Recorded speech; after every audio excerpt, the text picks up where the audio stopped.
Our next speaker is Mr. Justin Nicely. Mr. Nicely.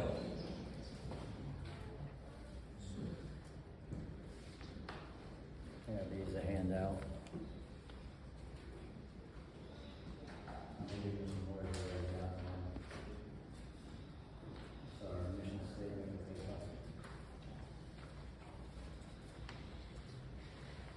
Good evening, Justin Nicely with the Canton Hall of Shame, now sitting chapter president of the Ohio version of ABA. Formerly resided in Canton, and now reside in Madison, Ohio.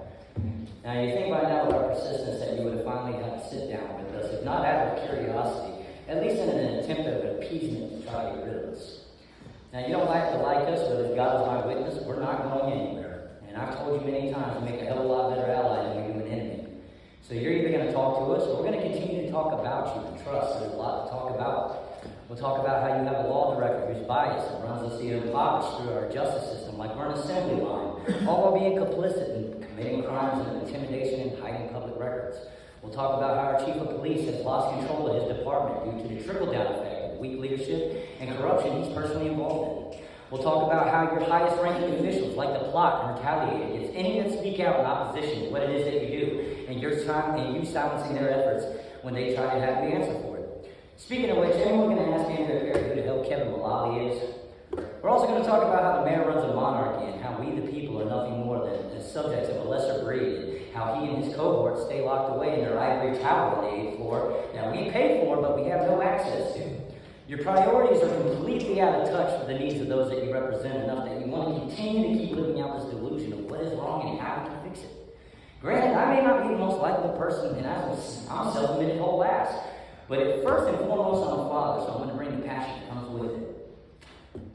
Now, unlike most, I have the guts to speak the ugly truths that most others want, and I also back my words with actual actions and facts. And for that reason alone, you all despise my very existence, all while we have helped in so many ways. You find us irrelevant because we speak of the Constitution, freedom, and rights, and you roll your eyes at the image and such, and only showing how unfit you are for the positions you're currently in. Majority of you in your roles are there because you're power hungry, have agendas, and are only those along with your narrative are the ones that receive and need help.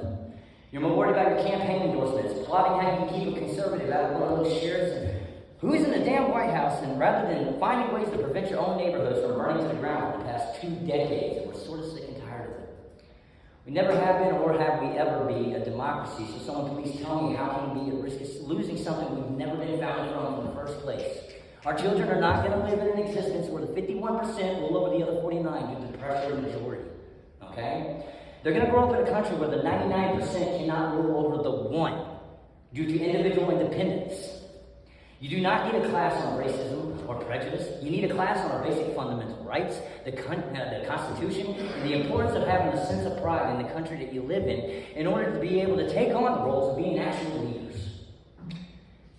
Now, this is Canton Hall of Shame and the APA sending a call out to all patriots, warriors, and all those alike to join us as we are building an army of a grassroots campaign, bringing back God, family, and country. And if this offends you in any way, good, you're part of the problem. God bless our children, God bless Canton, and God bless the United States of America. Thank you, Mr. Nicely. Our next speaker and our last